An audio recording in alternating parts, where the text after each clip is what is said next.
ನಾರಾಯಣೀಯಂ ಅಧ್ಯಾಯ 5 ವಿರಾಟ್ ಪುರುಷೋತ್ಪತ್ತಿ ಪ್ರಕಾರ ವರ್ಣನಂ ಶಾರ್ದೂಲ ವಿಕ್ರೀಡಿತಂ ವ್ಯಕ್ತಾವ್ಯಕ್ತಮಿದಂ ನ ಕಿಂಚಿದಭವತ್ ಪ್ರಾಕೃತ ಪ್ರಕ್ಷಯೇ ಮಾಯಯಾಂ ಗುಣಸಾಮ್ಯರುದ್ಧ ವಿಕೃತೌ ತ್ವಯ್ಯಾಗತಾಯಾಂ ಲಯಂ ನೋ ಮೃತ್ಯುಶ್ಚ ತದಾಮೃತಂ ಚ ಸಮಭೂನ್ನಾಹ್ನೋ ನ ರಾತ್ರೇಃ ಸ್ಥಿತಿಸ್ತತ್ರೈಕಸ್ತ್ವಮಶಿಷ್ಯಥಾ ಕಿಲ ಪರಾನಂದಪ್ರಕಾಶಾತ್ಮನಾ ಮಹಾಸ್ವನಾಯ ನಮಃ ಕಾಲಕರ್ಮಗುಣಾಶ್ಚ ಜೀವನಿವಹ ವಿಶ್ವಂ ಚ ಕಾರ್ಯಂ ವಿಭೋ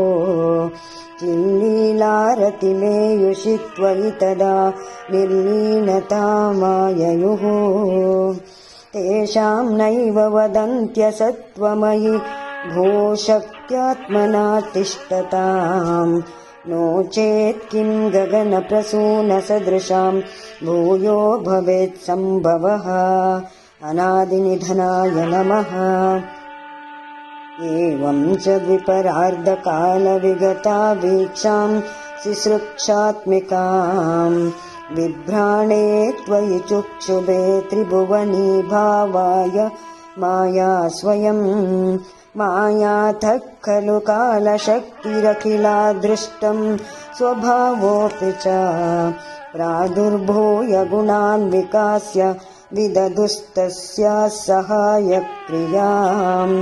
ಧಾತ್ರೇ ನಮಃ ಮಾಯಾ ಸನ್ನಿಹಿತೋ ಪ್ರವಿಷ್ಟವಪುಷಾ ಸಾಕ್ಷೀತಿ ಗೀತೋ ಭವಾನ್ ವೇದೈಸ್ತಾಂ ಪ್ರತಿಬಿಂಬಿತೋ ವಿವಿಶಿವಾನ್ ಜೀವೋಪಿ ನೈವಾಪರಃ ಕಾಲಾದಿಪ್ರತಿಬೋಧಿತಾಥ ಭವತಾ ಸಂಚೋದಿತಾ ಚ ಸ್ವಯಂ ಮಾಯಾ ಸಾ ಖಲು ಬುದ್ಧಿತತ್ವಮಸೃಜದ್ಯೋऽಸೌ ಮಹಾನುಚ್ಯತೆ ವಿಧಾತ್ರೆ ನಮಃ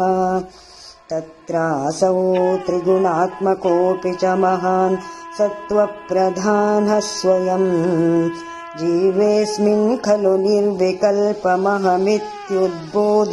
ನಿಷ್ಪಾದಕಃ ಚಕ್ರೇಸ್ಮಿನ್ ಸವಿಕಲ್ಪಬೋಧಕಮಹಂ ತತ್ವಂ ಮಹಾನ್ ಕಲ್ವಸೌ ಸಂಪುಷ್ಟಂ ತ್ರಿಗುಣೈಸ್ತಮೋತಿ ಬಹುಲಂ ವಿಷ್ಣೋ ಭವತ್ಪ್ರೇರಣಾತ್ ಧಾತವ ಉತ್ತಮಾಯ ನಮಃ ಸೋಹಂ ಚ ತ್ರಿಗುಣಕ್ರಮಾತ್ ತ್ರಿವಿಧತಾಮಾಸಾದ್ಯ ವೈಕಾರಿಕೋ ಭೂಯಸ್ತೈಜಸತಾಮಸಾವಿತಿ ಭವನ್ನಾದ್ಯೇನ ಸತ್ವಾತ್ಮನಾ ದೇವಾನಿಂದ್ರಿಯಮಾನಿನೋ ಕೃತ ದಿಶಾವಾತಾರ್ಕಪಾಶ್ಯಶ್ವಿನೋ ವಗ್ನೀಂದ್ರಾಚ್ಯುತಮಿತ್ರಕಾನ್ ವಿಧುವಿಧಿಶೀರುದ್ರಶಾರೀರಕಾನ್ ಅಪ್ರಮೇಯಾಯ ನಮಃ ಭೂಮನ್ಮಾನಸಬುದ್ಧ್ಯಹಂಕೃತಿ ಮಿನಚಿತ್ತಾಖ್ಯವೃತ್ಯನ್ವಿತಂ ತಚ್ಚಾಂತಃಕರಣಂ ವಿಭೋ ತವ ಬಲಾತ್ ಸತ್ವಾಂಶ ಏವಾಸೃಜತ್ ಜಾತಸ್ತೈಜಸತೋ ದಶೇಂದ್ರಿಯಗಣಸ್ತತ್ತಾಮಸಾಂಶಾತ್ ಪುನಃ ಸ್ತನ್ಮಾತ್ರಂ ನಭಸೋ ಮರುತ್ಪುರಪತೆ ಶಬ್ದೋ ಜನಿತ್ವದ್ಬಲಾತ್ ಋಷಿಕೇಶಾಯ ನಮಃ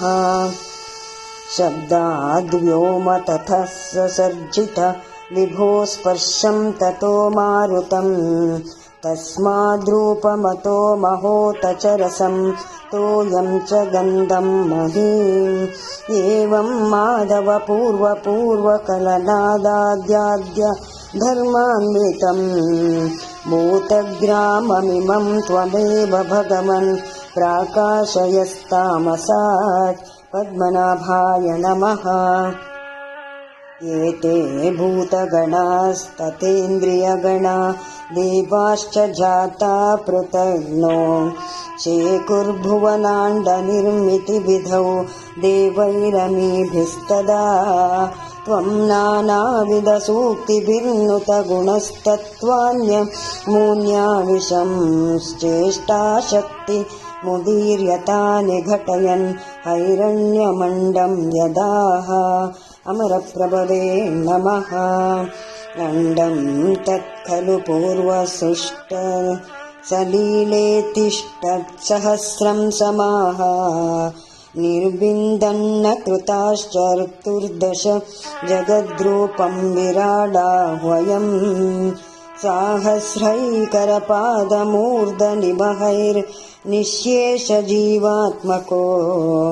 निर्वातोऽसि मरुत्पुराधिप समां त्रायस्व सर्वामयात् विश्वकर्मणे नमः। इति पञ्चमदशकं समाप्तम्। नारायण नारायण नारायण नारायण नारायण नारायण।